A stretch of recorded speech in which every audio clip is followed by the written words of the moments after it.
नमस्कार, mid cap मसाला में आपका स्वागत है। आपके साथ मैं हूं मानसी दवे और मेरे सहयोगी विकास सिन्हा भी हमारे साथ जुड़े हैं। भारतीय बाजार में लगातार दूसरा ट्रेडिंग सेशन है, जबकि बिकवाली का दबाव है और इस बिकवाली के पीछे की वजह आज खराब ग्लोबल संकेत है। वैसे क्वार्टरली रिजल्ट्स का जो सिलसिला चल पड़ा है उसमें भी हमने देखा ओवर द वीकेंड काफी सारे रिजल्ट्स आते हुए दिखे, जिसने बाजार का मूड बिगाड़ा। लेकिन आज के सत्र में सुबह सुबह जो ग्लोबल सेटअप नजर आया, बीती रात जिस तरह के सेंटिमेंट्स डेवलप होते हुए दिखे, उसका इवेंचुअल इम्पैक्ट है जो कि भारतीय बाजार पर इस पर हावी होता हुआ देखने को मिल रहा है। इसके अलावा सेक्टर स्पेसिफिक आईटी के लिए दूसरा ट्रेडिंग सेशन जबकि बिकवाली का दबाव हावी होता हुआ at this point in time अगर आप देखेंगे, एक हाथ दो सेक्टर्स को छोड़कर बाकी तमाम सेक्टर्स में बिकवाली ही बिकवाली हावी होती हुई दिख रही है। In fact at this point in time this juncture her sector her pocket में हम गिरावट ही देख रहे हैं। कुछ हद तक कल के सत्र में जिस तरह कंजम्पशन बाजार को संभाल रहा था, आज भी एफएमसीजी में थोड़ा बहुत ही कम मोमेंटम है, लेकिन वो बाजार को संभालने के लिए काफी नहीं है। 25,483 के स्तर निफ्टी पर हम देख रहे हैं। बैंक निफ्टी में भी गिरावट के साथ ही कामकाज देखने को मिल रहा है। छोटे मझौले स्टॉक्स, मिड कैप के एक्शन वाले स्टॉक्स क्विकली आपके स्क्रीन पर लेकर आ जाते हैं और उसके बाद विकास से जानेंगे कि उनकी नजर कहां पर है और एक्सपर्ट को भी जोड़ेंगे। एबीएफआरएल 8% टूटता हुआ, मिड कैप के एक्शन में डाउन ट्रेंड ज्यादा है। इनफैक्ट एक स्टॉक को छोड़ दीजिएगा तो उसके अलावा मिड कैप के हमारे एक्शन वाले स्टॉक की लिस्ट में भी आज गिरावट वाले स्टॉक ही है, यानी कि डाउनवर्ड एक्शन आज नजर आ रहा है। 3.5% इक्विटी की ब्लॉक डील एबीएफआरएल में होती हुई दिखी, जिसके चलते 8% की गिरावट। ओला इलेक्ट्रिक में 5% की बिकवाली। सीएफओ हरीश अभिचंदानी ने इस्तीफा दिया, सो मैनेजमेंट रेजिग्नेशन की खबर जो आती हुई दिखी है, जिसका एक असर ओला इलेक्ट्रिक के स्टॉक प्राइस पर पड़ता हुआ। बजाज इलेक्ट्रिकल्स में 10% की तेजी है। कमजोर बाजार में भी ये स्टॉक चढ़ा है। क्यों? क्योंकि कंपनी ने वायर सेगमेंट में एंट्री की है और इस एंट्री से कह सकते हैं बिजनेस एक्सपेंशन, कारोबार विस्तार की जो खबर आती हुई दिखी है, ये स्टॉक के लिए बेहतर साबित होती हुई स्टॉक परफॉर्म करता हुआ। NTPC, HUL, ICICI bank, SBI और ब्रिटानिया में हम मजबूती देख रहे हैं। On the flip side TCS, Infosys, LNT, HCL tech और रिलायंस में कमजोरी है। गुड मॉर्निंग विकास, आपकी नजर कहां पर है? मिड कैप में आज एक्शन जो है वो नेगेटिव साइड पर ही है। ज्यादातर जो मिड कैप के शेयर हैं वो आज गिरावट के साथ ही कारोबार कर रहे हैं। ओबेरॉय रियल्टी टॉप लूजर बना हुआ है। निफ्टी मिड कैप अगर 100 की बात करें हम तो करीब 7% के आसपास की गिरावट है। यहाँ पर भेल जो है वो लगातार गिरावट दिखा रहा है। हालांकि नतीजे बहुत ऐसी कोई दिक्कत नहीं थी नतीजों को लेकर, लेकिन जो खबर आ रही है वो ये आ रही है कि बनारस में इनका कोई एक प्लांट है जो शॉर्ट टर्म के लिए बंद हुआ है, उसकी क्लोजर हुई है किसी परेशानी की वजह से। इसकी वजह से थोड़ा नेगेटिव सेंटीमेंट बन रहा है यहाँ पर और वो गिरावट यहाँ पे देखने को मिल रही है। उसके अलावा अगर आप मिड कैप के और भी शेयरों को देखेंगे तो गिरावट जो है वो थोड़े कुछ बैंकों में भी दिख रही है। इंडसइंड बैंक आज जो है वो करीब 3.5% के आसपास की गिरावट के साथ, येस बैंक अगर आप देखें तो 2.5% के आसपास की गिरावट के साथ कारोबार कर रहा है। चलिए हमारे मेहमान को शामिल कर लेते हैं। हमारे साथ मानस जायसवाल जुड़ रहे हैं, उनसे जरा पूछते हैं कि मार्केट उनको आज कैसा लग रहा है। मानस, बहुत स्वागत है आपका ईटी नाउ स्वदेश पर। Good morning. क्या लग रहा है आज का बाजार आपको? इस वक्त 100 अंक नीचे है निफ्टी। गुड मॉर्निंग विकास जी। तो देखिए, मार्केट की निफ्टी की जहां तक बात है, निफ्टी ने एक बहुत ही अहम सपोर्ट जो कि 25,500 के आसपास था उसको ब्रेक किया है। तो अप्रोच तो डेफिनेटली कॉशियस रहेगी। ध्यान रखें, अगर 25,500 के नीचे निफ्टी सस्टेन करता है तो नेक्स्ट टारगेट 25,300 तक का भी हो सकता है। तो इस गिरावट पे खरीदारी नहीं करनी है। खरीदारी करने के लिए अब वेट करना पड़ेगा जब तक 100 डे मूविंग एवरेज ब्रेक ना हो, उसके ऊपर सस्टेन ना हो निफ्टी, तब तक आपको यहाँ पर खरीदारी नहीं करनी है। तो 100 डे मूविंग एवरेज इस टाइम के लिए 25,625 है।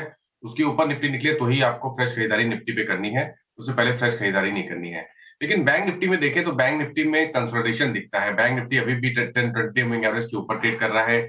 एक बहुत ही स्ट्रॉन्ग सपोर्ट 59,500 के आसपास बना है बैंक निफ्टी में। तो जब तक बैंक निफ्टी इसके ऊपर ट्रेड करता रहे तब तक आप अपनी लॉन्ग पोजीशन में बने रह सकते हैं।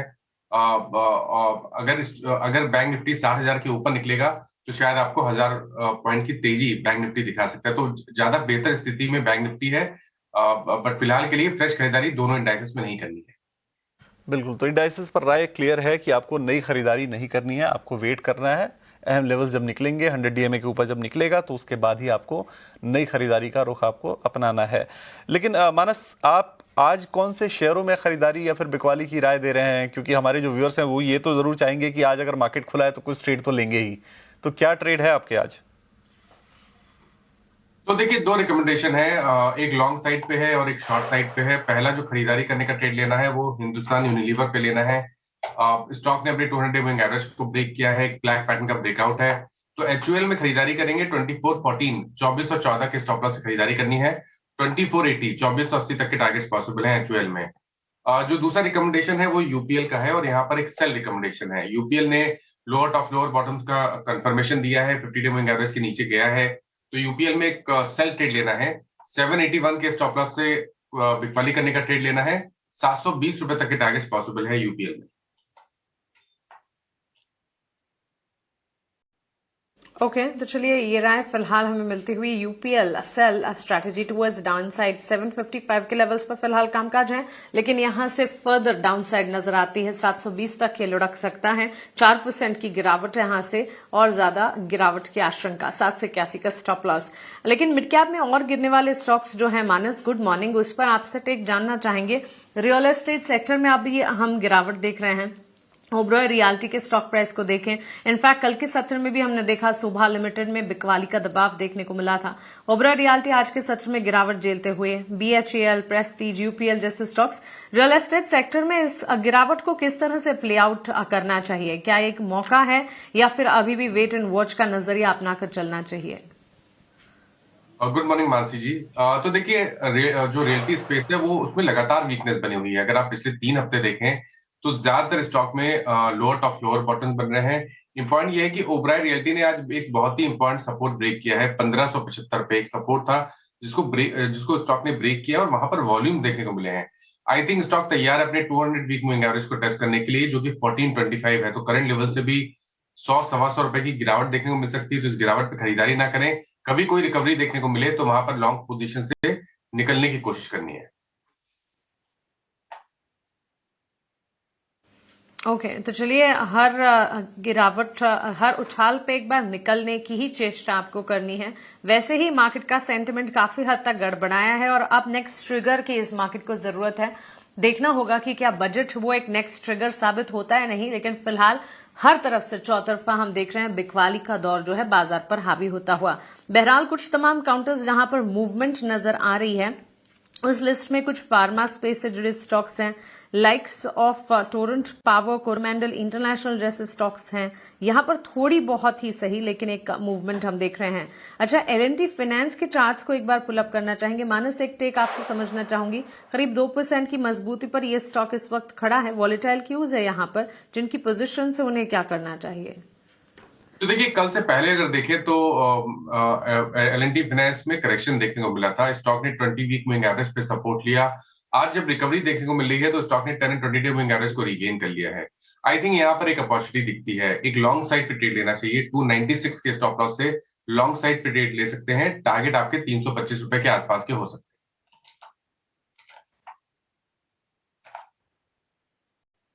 ठीक है, सो एक लॉन्ग इनिशिएट कर सकते हैं। पोजीशन अगर है तो उसे इंटैक्ट रखा जा सकता है। अच्छा, कल ही के सत्र में टायर स्पेस पर भी बातचीत हो रही थी मानस, और सीएट के स्टॉक प्राइस को हम वॉच आउट कर रहे थे। अब सीएट के वैसे तो कल नंबर्स थे और नतीजों की भी अगर बात करें, ऑल इन ऑल पिछले तिमाही भी जब हमने देखा था कंपनी ने अपने नंबर्स पोस्ट किए, उसके बाद स्टॉक में एक मूवमेंट टुवर्ड्स अपसाइड देखने को मिली थी। लेकिन कल से लेकर आज तक सीएट के स्टॉक प्राइस में डाउन ट्रेंड, गिरावट नजर आ रही है। टायर स्पेस, ऑटो एंसिलरी की चाल पर कोई टेक बनता है? देखिए कोई खास व्यू नहीं है सीएट पे, या तो आप टायर स्पेस की बात करें तो सीएट में कंसोलिडेशन दिख रहा है और ये कंसोलिडेशन काफी समय से हो रहा है। अगर आप देखें तो नवंबर के मंथ से स्टॉक ने 4000 का आंकड़ा ब्रेक नहीं किया। 4000 पे स्टॉक रेजिस्टेंस फेस कर रहा है। नीचे की तरफ 3600 पे एक स्ट्रॉन्ग सपोर्ट बनता है। तो ट्रेडिंग के लिए तो अभी कोई अपॉर्चुनिटी ना सीएट पे दिखती है ना जो अगर दूसरे टायर स्पेस की बात करें, टायर स्टॉक्स की बात करें तो अपोलो टायर्स की बात करिए, वहां पर भी 525 पे एक स्ट्रॉन्ग रेजिस्टेंस है। मेरा समझना है कि अभी तो फिलहाल वेट करना ही बेहतर रहेगा। कोई ब्रेकआउट देखने को मिलेगा तभी इस स्पेस में एंटर करना चाहिए। ओके, तो चलिए फिलहाल ऑटो एंसिलरी टायर स्पेस को भी वेट एंड वॉच लिस्ट में ही रखना चाहिए, अदर अवॉइड कैटेगरी। फिलहाल के लिए मार्केट बेहद वॉलेटाइल है और इसी के चलते इस वक्त मार्केट को सिर्फ वॉच आउट करना चाहिए। ये राय फिलहाल मानस की तरफ से बनती हुई। एक छोटे से ब्रेक के लिए हम रुक रहे हैं। ब्रेक के उस पार नतीजों पर एक कंपनी के मैनेजमेंट से आपकी बातचीत करवाएंगे।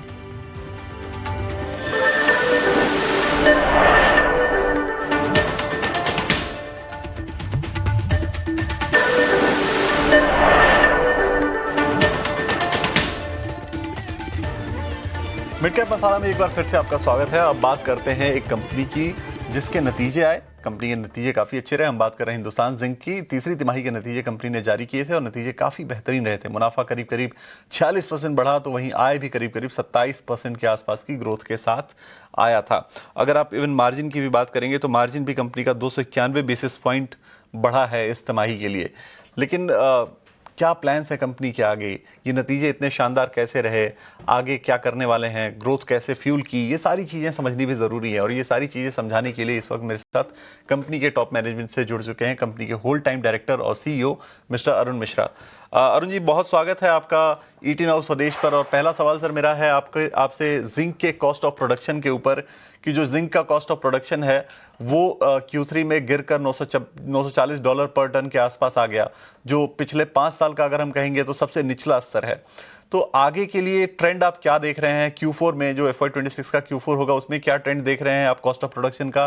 और FY27 जो अगला वित्त वर्ष होने वाला है उसमें आप क्या ट्रेंड देख रहे हैं? और खासकर तब जब आपने नई कैपेसिटी एडिशंस की हैं उसके बाद क्या ट्रेंड आप देख रहे हैं? तो Q4 जो है हमारे नंबर बराबर, नॉर्मली हमारे Q4 का परफॉर्मेंस साल का सबसे अच्छा रहता है। तो हमें उम्मीद है कि जो Q3 में हमने परफॉर्मेंस Q2 का कंपैरिजन में अच्छा करके दिखाया है, चाहे वो मेटल प्रोडक्शन 9% बढ़ोतरी के साथ हुआ है, चाहे सिल्वर प्रोडक्शन 10% बढ़ोतरी के साथ हुआ है, हमें जरूर उम्मीद है कि Q4 और अच्छा परफॉर्म करेगा, जो कि बेस्ट एवर क्वार्टर होगा।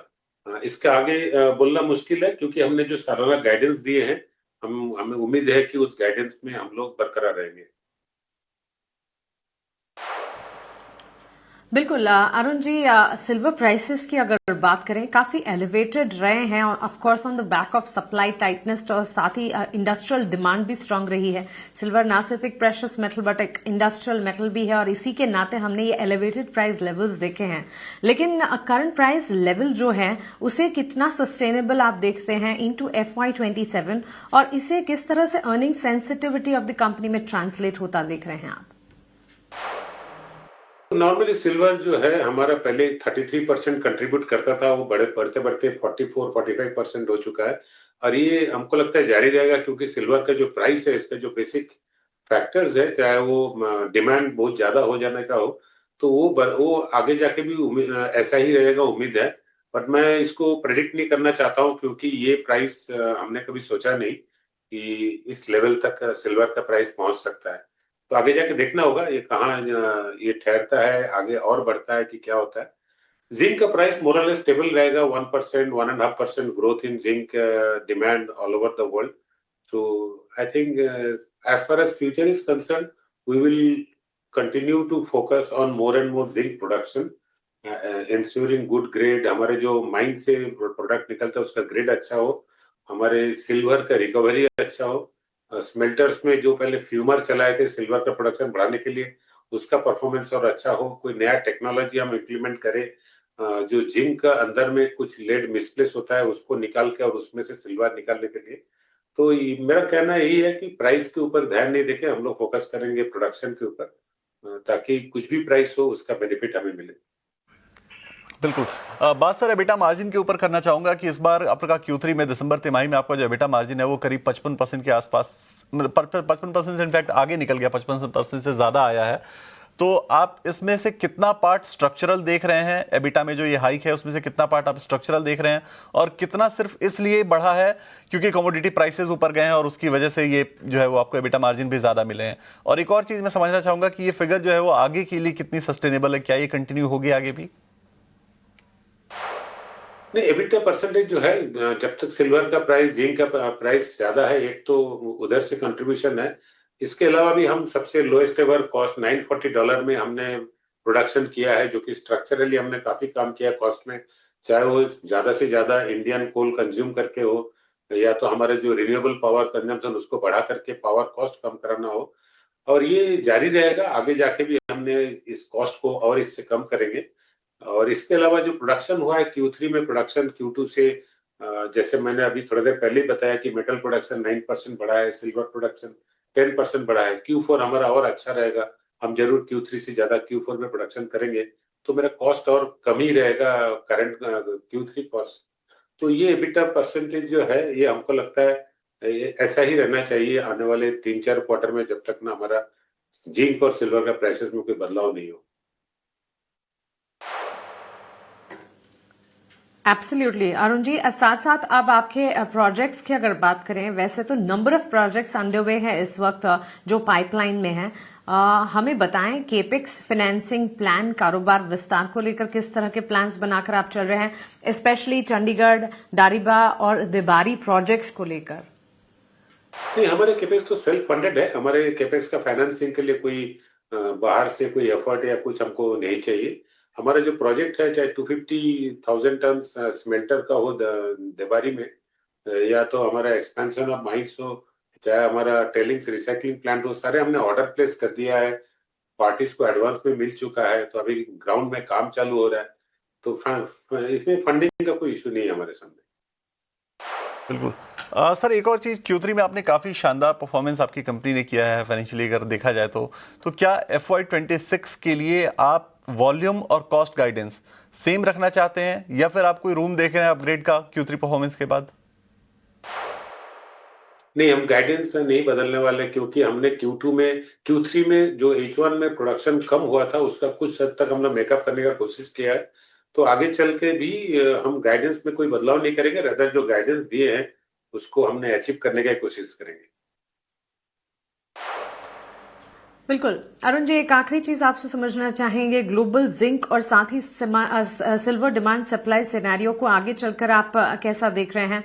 How do you see it shaping up at least let's say 1 से 2 साल के लिए, और स्पेशली जिस तरह का स्लोइंग माइन सप्लाई और rising energy transition link demand scenario है, इसे मद्देनजर रखते हुए सिल्वर और साथ ही जिंक ग्लोबल डिमांड को कैसे देख रहे हैं आप?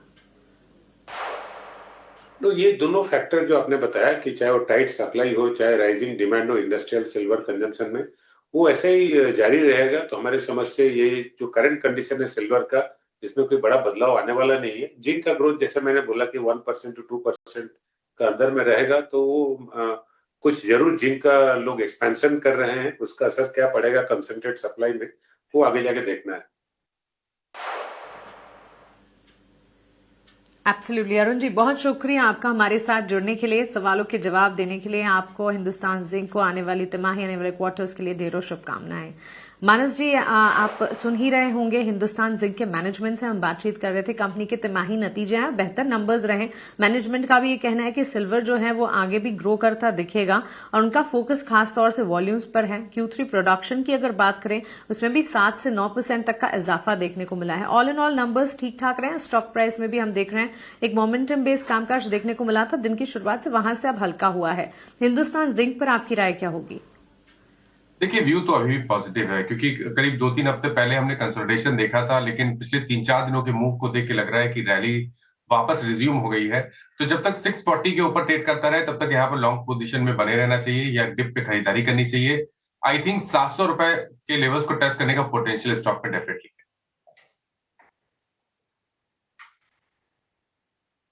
एब्सोल्युटली मानस जी, बहुत शुक्रिया आपका हमारे साथ जुड़ने के लिए, सवालों के जवाब देने के लिए और मार्केट से जुड़े आपके स्टॉक स्पेसिफिक आइडियाज भी हमारे साथ शेयर करने के लिए। Thank you so much. फिलहाल मिड कैप मसाला को हम यहीं समेटने जा रहे हैं। मुझे और विकास को आप दीजिए इजाजत, लेकिन 18 आवर स्वदेश पर खबरों का सिलसिला और मार्केट का एक्शन लगातार जारी है। आप बने रहे हमारे साथ। नमस्कार।